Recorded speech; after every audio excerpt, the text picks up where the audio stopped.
End times prophecy as related to what Jesus prophesied, some of the things toward the end of time, the latter days, the last of the last days.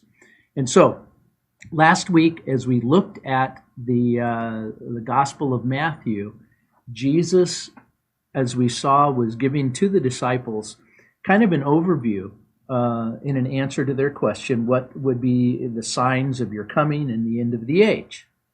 And so, as we looked last week, the first 14 verses give us sort of a bird's eye, an overview of the period, the last days character. It's going to be trouble. There's going to be famines. There's going to be earthquakes. There's going to be kingdoms rising against kingdoms. There's going to be all kinds of difficulties. There's also going to be a time, Jesus said, when they deliver you, talking to Christians and Jews, over to tribulation, to affliction, and they kill you. You'll be hated of all nations, by all nations, on account of my name. And so many false prophets, he also said, would then arise and would deceive many. That's the character, the bird's eye view of the character of the last days. So the closer we get to the last days, the last of the last, the more we would expect to see this kind of stuff happening. The deception, the spiritual deception, the conflicts within nations, the anti-Christian sentiment, and clearly anti-Jewish sentiment. Then, as he goes on, verses 15 to 26 in Matthew 24, it's like, this is a great little 5-point sermon Jesus gave his disciples. And he gives a closer look at the Great Tribulation. Now, we distinguish the Great Tribulation from Daniel's entire prophesied last 7-year period. Come on in, guys. The Great Tribulation is not the entire 7 weeks. The Great Tribulation, Jesus said, started at the midpoint of that 7 weeks, just like Daniel said it started. And that is when something called the abomination of desolation occurs, that then there would be great tribulation. The Great Tribulation is not the entire 7 years. That's where we get, I think, a lot of confusion as to what's the promise, especially when we start talking about the promise of the rapture, the deliverance from God's wrath. When is God's wrath? When is man's wrath? Now, Jesus defined the Great Tribulation, as did Daniel the prophet, as occurring when this prince who was to come, that we know better as Antichrist, when he is to come and he sets his image. Jesus said, verse 15, therefore, when you see the abomination, by the way, we're in Matthew 24. I guess you see that from the big screen, huh? When you see the abomination of desolation, which was spoken of through Daniel the prophet, standing in the holy place. And then it's a little parenthetical thing, let the reader understand, Matthew writes. It's like, hey, guys, we got to get this. Daniel prophesied that in the middle of that 7-year period, there would come this Antichrist who would come, a world leader who would take the world by storm, a very charismatic personality. Everybody falls in love with him. And then in the middle of that 7-year period, all hell breaks loose when he declares himself to be God, puts an image of himself in the temple, rebuilt, has to be rebuilt, and he demands that people worship him as God. It says, Jesus said, then, when that happens, then there will be great, you get down to verse 21, for then, when the abomination of desolation happens, then there will be great tribulation. The word means affliction. The word means suffering. The word means pain. There will be great tribulation, such as has not occurred since the beginning of the world until now, nor ever shall. So the great tribulation, as Jesus gives us a closer look, begins in the middle of the 7-year period. The target of the great tribulation is Christians and Jews. How do we know that Christians are involved? Well, Revelation chapter 12, the Apostle John is made privy to a vision that is given to him in heaven. And the vision is that the woman gives birth to a child that the dragon tries to kill. Clear reference to the nation of Israel. That Satan tries to kill the Messiah who came from the nation of Israel. The dragon, the nation of Israel being represented by the woman, the dragon obviously representing Satan, and then the child, the male child, who then gets caught up to heaven. The picture of the ascension of Jesus Christ. So you see that, and toward the end of the chapter 12 of Revelation, it says there becomes war in heaven. That Michael, the archangels, battles against Satan and his angels, and Satan was not strong enough to overcome them. Michael overcomes him, and it says at that point, Satan is cast down, no longer access into the heavenlies, no longer access into the presence of God. He is cast down onto the earth, and it says he realizes that he has a little time. And he begins to torment Jews and those who are the offspring of the Jews who hold to the testimony of Jesus. That's Christians. So during this great tribulation, and how do we know that that's the great tribulation in Revelation 12? It says because this will happen, and it's given to happen for 42 months. It's that magic time period again, 42 months, 3.5 years. When does it start? 3.5 years into the 70th week of Daniel, or the tribulation period. The great tribulation comes.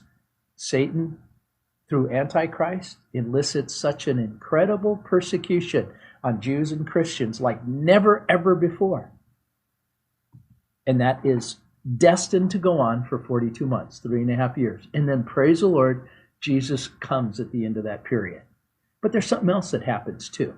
Jesus said, verse 22, unless those days, and he's specifically talking about the days of the great tribulation, of affliction, of persecution, of Satan's fury through Antichrist upon Jews and Christians who were alive on the earth in those days, who refused to take the mark of the beast. Unless those days of great tribulation be cut short, no flesh would be saved. But for the sake of the elect, those days shall be cut short. How are they cut short? Well, we're going to see, we might scratch the surface of it tonight. If not tonight, we'll definitely see it next week. That as Revelation 6 reveals the 7 seals that are around this scroll that are opened in heaven, and with the opening of each seal of the scrolls, something happens, something significant that I believe fits chronologically within the 7-year period. One of those things is that the 6th seal, and when we get to it, we're going to see it. It is an announcement that God's wrath has now come. What is it that stops Antichrist's aggressive persecution of Christians and Jews before they're all wiped out? God says enough's enough, and bam, he begins to pour out his catastrophic, cataclysmic, supernatural wrath upon the world, and it shakes things up. Come on, we've been shaken for 68 days or something with a coronavirus. Can you imagine if God really let it rip? And that will stop the aggressive march of persecution of Antichrist, and thus there will be Jews and Christians who are, I'll say this, there will be Jews who make it to the end of that 7-year period and receive Jesus as he returns at the end, and then enter into that 1,000-year period. They're the ones that go in, brand new Christians, having just received Jesus as their Lord and Savior at his return. That's what the prophet Zechariah says. It says that when he comes, Messiah returns, in glory they will look upon him whom they have pierced. They'll mourn for him as for an only son. They'll weep bitterly over him like the bitter weeping over a firstborn son. And they will, nation, family, individual, they will all turn to Jesus. And they will then be the subjects of the millennial kingdom. Pretty cool. They're the ones that have babies. They're the ones that repopulate the earth. Anyway, we're getting ahead of ourselves. as we look then, Jesus gave us a closer look at the Great Tribulation. And then verses 27 to 31 that we kind of ran through as our time ended last week is what happens from the Great Tribulation until the second coming of Christ. Let's take the moment to read those verses. Verse 27, Matthew 24. For just as the lightning comes from the east and flashes to the west, so shall the coming of the Son of Man be. Now, realize that Jesus is taking a Jerusalem perspective as he's talking about lightning coming from the east unto the west. It's coming from land mass towards the coast, toward the coast and toward the sea. It'd be like if you stood at the beach down in Hermosa Beach or down in Redondo Beach, Torrance Beach, and you watched the lightning from the east look like it was coming toward you. Anyway, Jesus is saying, as we're used to seeing that it so shall, just like the lightning flashes. In other words, it's going to be decisive, it's going to be clear, it's going to be seen. So shall the coming of the Son of Man be. Wherever the corpse is, there the vultures will gather. Now, what a gross statement. Roadkill. Vultures eating roadkill. And why? What's that all about? Well, we see in Revelation, when Jesus returns, we see that Jesus comes, and by the word of his mouth, the armies of Antichrist are destroyed and lay on the grounds, and then the birds of the air come and feast upon their bodies. So, in just a quick glance from verse 27 to 28, you've got the coming of the Son of Man, Jesus, and you've got the vultures gathering to have their feast. And then watch what he says, verse 29. He goes, but immediately, he's going to give us a time clue. Immediately after the tribulation of those days, what tribulation? The Great Tribulation. That thing that looked like it was going to go for a full 3.5 years, but it ends up stopping. But something happens as soon as God puts a stop to the Great Tribulation persecution on Christians during that 7-year period, the last half of it. It says, here's what's going to happen. The sun will be darkened. The moon will not give its light. The stars will fall from the sky. And the powers of the heavens will be shaken. Now, out here in the desert, man, we see some pretty spectacular nighttime heavenly bodies. You know, we see the stars. If you go out of town outside of where the city lights are, man, have you guys ever seen the falling stars? I grew up in the beach cities, never saw a falling star. Lived in Caracas, Venezuela, a city of 5 million people, lights all over the place, never saw a falling star. Came out to the desert, falling stars. Beautiful! And those of you who are watching, I have 3 people in the room with me, and they're just shaking their heads. Yeah, love the stars, yeah, love the stars. And it's quite a spectacular show of power and light when things in the heavens happen. This, guys, coincides exactly with the opening of the 6th seal in the book of Revelation 6. As the 6th seal is open, and we'll see it next time, but the sun is darkened, the moon doesn't give its light, I believe it turns to blood red, stars fall from the sky, all this cosmic disturbance. Man, if you want to get the people's attention, you put on a light show like that at night, something is going on. And then it says, so at the point of this, which coincides with the 6th seal, we'll see that later, then the sign of the Son of Man will appear in the sky. And then all the tribes of the earth will mourn, and they will see the Son of Man coming on the clouds of the sky with power and great glory. So he jumps from right at the end of the tribulation of those days. And actually, let me see. I'm going to jump ahead in the slides here. Bam, bam, bam. Here we go. No, let me go back a little bit. Okay, here we go. At the end of the tribulation of those days. Where's my cursor? Here we go. As you see in the middle of this little chart, bottom middle, the Great Tribulation. And that's what the Antichrist is persecuting the Christians, Jews. At the end of that tribulation, you see where that line comes, but the full 3.5 years hasn't yet been exhausted. Something happens. And this sixth seal, as we get to it next time, is going to repeat what Jesus said here in Matthew 24. The sixth seal is open. And then what happens? This thing called the day of the Lord is what comes next in that blank. What's the day of the Lord? Well, it's where at the sixth seal, we're going to see that all of this stuff catastrophically begins to happen in the sky. And then there is an announcement that now, behold, the wrath of the Lamb has come. Implication: none of what was experienced before the seal number 6, none of what was experienced before the end of the Great Tribulation being cut off by God's hand, none of that was God's wrath. Now, the wrath of the Lamb has come. Amazing. And so God's wrath, let's see, where are we here? God, where's my cursor? Get over here there we go. Day of the Lord comes. What is the day of the Lord?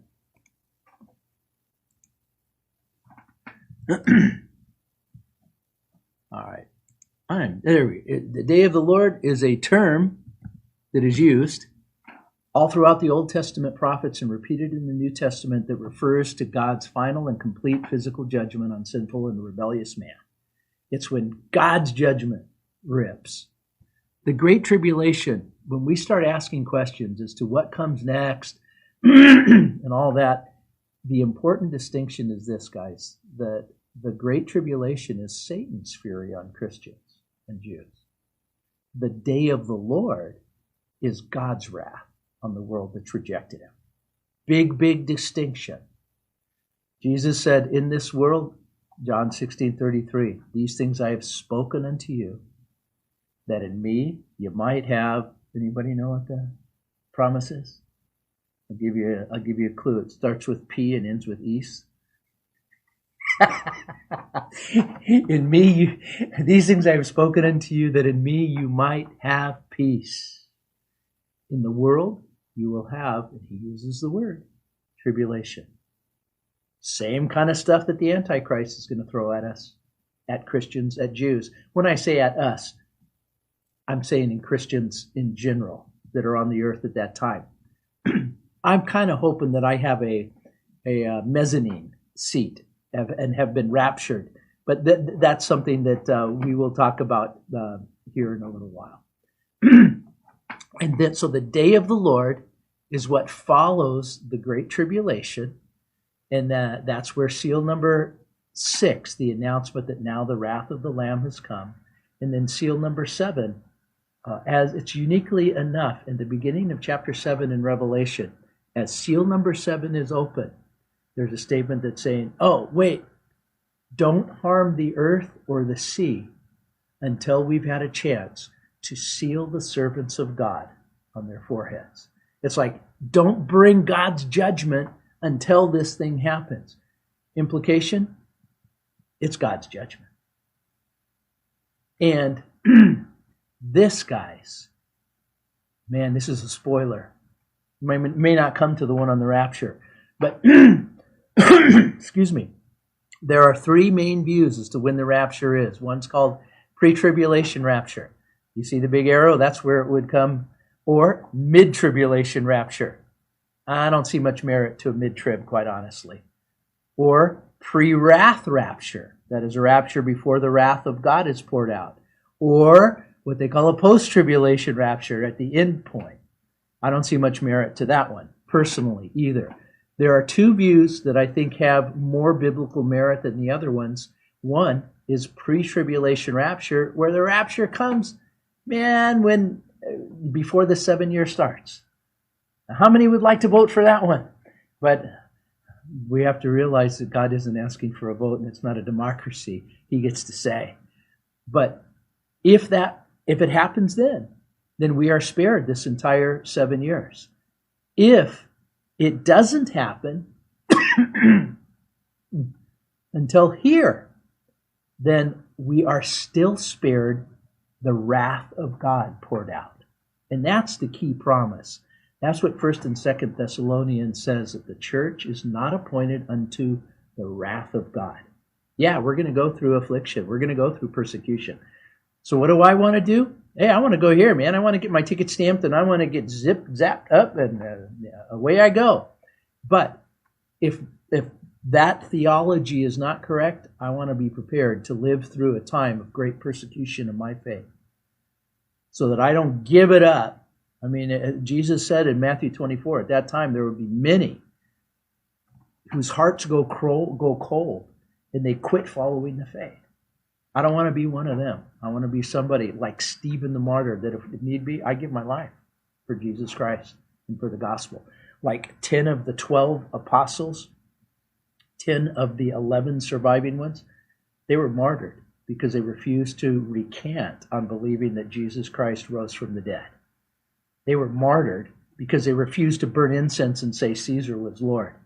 No, they said Jesus is Lord and he is the only way, the way, the truth, and the life, the whole bit.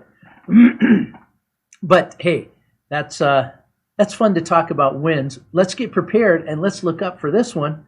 But guys, I want to encourage you, if the rapture is here, then don't be disappointed. Don't feel like you got shafted. Just, Jesus said in the world, you're going to have tribulation. Peter said, all who desire to live godly in Christ Jesus will suffer persecution. Aren't you glad you came to this Bible study tonight? Walk out of here going, oh man, I can get persecuted.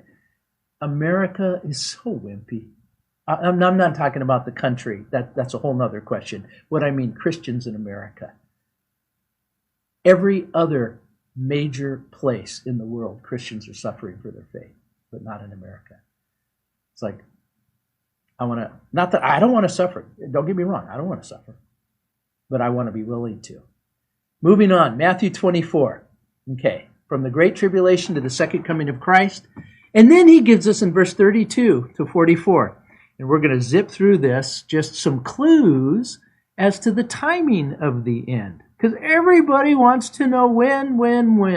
And there are Christians who have made all kind of bozo predictions through the years of when Jesus would come. And the fact of the matter is, if they would stop and listen to what Jesus says, verse 36, he's pretty clear, but of that day and hour, no one knows, not even the angels in heaven, nor the Son, but the Father alone.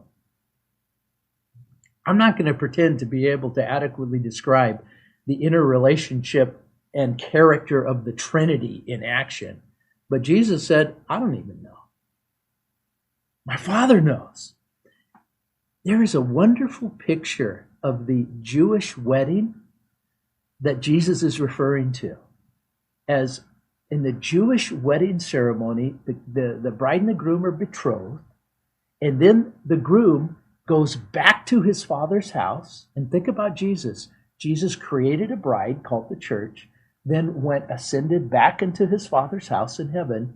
And what the groom did is he built a place that he was going to eventually come and get the bride, because they were already married on paper, but they had not begun to cohabitate. They had not consummated their marriage. They were still apart. But in everybody's eyes, legally, man, they were together. Jesus said that I'll come again. I'm going to my Father's house, and I'm going to go away. And do you remember what he said he was going to do? To prepare a place for you. Just like the picture of the Jewish bridegroom goes back to daddy's house. And in that culture, they just built another section onto dad's house that the new bride and groom were going to live in. And so he's just building. And if you can think of Jesus as the carpenter spectacular of the first century, he's been working 2,000 years on a special place for you, ready to bring you, his bride. And then he is going to come away. He says, but of that day and hour, only the Father knows. In the Jewish wedding, the bridegroom didn't know when. It was the bridegroom's father that had the responsibility of telling him, all right, you got your little cottage built here on the side, and I mean, some of the places, I've been to Israel a couple times, and as we go through Nazareth and stuff, some of the places you see, it just looks like a home that's been built on and on and on, and some of it looks a little bit hokey, but that's the way it was. And also, I saw stuff that looked that way in Venezuela when I was a missionary there. You could tell, well, we're just building just another little part of the shack for. And it's the father that then tells the bridegroom, now's time, go get her. And he's waiting for the father to tell him. Jesus said the father is the only one who knows. For as in those days, verse 37, for the coming of the Son of Man will be just like the days of Noah. For as in those days, which were before the flood, they were eating, drinking, marrying, giving in marriage until the day that Noah entered the ark. For, what was it, 120 years, I think, Noah preached and said, get ready. And the people laughed at him. And and life just went on. Yeah, they went to parties, eating, drinking, doing whatever, and all of a sudden God's judgment came. And Jesus said it'll be like that in those days. In other words, people will be so overwhelmed by what they're doing that they're not really thinking about anything else. And guys, that is our culture today. By and large, people are so concerned about what they're doing, and they're not thinking about eternal things. It's just, what eternal things? You're a nut. You're a Jesus freak. You're crazy. And I say guilty as charged. I am. But they didn't understand, it says, verse 39. These people, they didn't understand until the flood came and took them away. So shall the coming of the Son of Man be. When Jesus returns, and I believe he's speaking of the rapture at this moment, when he returns, his bride, like Noah and family, will be preserved, will be delivered, and God's wrath will swallow up and consume the rest of them. That's a serious thing. Now, as we go down, we're going to jump down to verse 45, because this last part, Jesus gives them a takeaway teaching moment. And I want to give you a takeaway teaching moment. Who then, Jesus said. So he's answered the question. He's given them some character of the end days, a closer look at the great tribulation moments and the persecution of it, a little glimpse at his coming again, some clues as to when the timing. Actually, we skipped the big clue. My goodness, you guys let me get away with skipping the big clue in verse 32. How did we do that? Go back to 32. Now, learn the parable from the fig tree. The fig tree is a very clear Old Testament picture of Israel. When the branch has already become tender and puts forth its leaves, you know that summer is near. Even so you, too, when you see all these things, recognize that the time is near, right at the door. Truly I say to you, this generation will not pass away until all these things take place. Heaven and earth, they're going to pass away. There's going to be a new one that's put together. But my word shall not pass away. Keep your eye on the fig tree. And he uses the fig tree, when you see when a branch comes up, it's tender and it's just little blossoms, you know when it brings its leaves that fruit's about ready to come. And that's what he's saying. When you see these signs that I've talked to you about, and man, Israel is another sign. It's a perfect storm kind of sign. When you see all this stuff, and when Israel has come back together as a nation like they did in 1948, we've got the perfect storm in a good way. Guys, Jesus is coming soon. Takeaway moment, down to verse 45. He tells them the answer, not what they wanted to hear. They wanted to hear some specifics, but as Jesus often did, he gives them generalities. And then he says, who then is the faithful and sensible slave whom his master puts in charge of his household to give them their food on the proper times? Who's going to be the faithful and sensible servant? Who's going to be doing what is right? Blessed is that slave whom his master finds so doing when he comes. Truly I say to you that he will put him in charge of all his possessions. But, now here's the contrast, if the evil slave says in his heart, my master is not coming for a long time, And then he begins just summarizing the last 3 verses.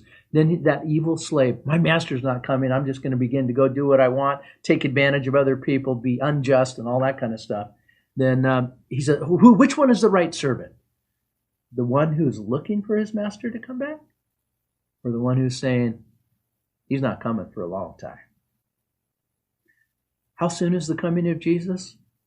Well, I don't know. But our world in the last 70 days has gotten a little scratch and sniff of what pestilence is like. Big pestilence? Nah, this is just a warm-up. As a matter of fact, in the book of Revelation, it says something's going to hit through war and through pestilence that comes, and through famine that comes as a result of war in that 7-year period. Everybody falls in love with Antichrist, but then in the first 3.5 years, his kingdom kind of... it really goes downhill with war and pestilence and all that kind of stuff, and to the point where 1/4 of the population of the earth dies. That's big. Guys, this, not to make light of what this coronavirus and all that, but it's nothing compared to the great pestilence and famine and destruction and death that's going to come as the last days kick off. Okay, so what's the takeaway here? Because our time is gone again, even though we started late with some technical problems, and as I can see, my computer tells me we're still having them. And the takeaway is this, guys, we're getting closer and closer to the coming of Jesus Christ. What should a Christian do? When you consider where we are and what's happening, the eternal nature of what's going to happen, is there anything that we can do other than stand up and serve Jesus with all our heart? Nothing else is going to count for anything eternally. Nothing. He's coming. Let's look up. Hey, and let's prepare. Let's love him enough. Let's love his word enough to prepare to stand, if we need to, in great persecution against us. If need be, to give our life for Christ. And, hey, let's look for his deliverance at any given time. We'll pick this up more next week as we take a look, as we jump into Revelation 6 and put the seals into the chronology of what Jesus has given us in the first section of the first 14 verses. All right. Does that sound good, guys? All right. Lord, thank you for your word. Thank you for your love for us and your care and your concern. And Lord, help us to walk in obedience to you, to love your word, and to look for your coming as faithful servants. In Jesus' name, amen. Tony, any questions that came in that we should take a look at before we hit the buttons and close out tonight? No, not today. All right, then. Well, then we will sign off. God bless you guys. We will see you next time. Church starts live this Sunday, 9:45, Calvary Chapel, Blythe. Be there. I'm going to say it. Or be square. God bless you. Take care.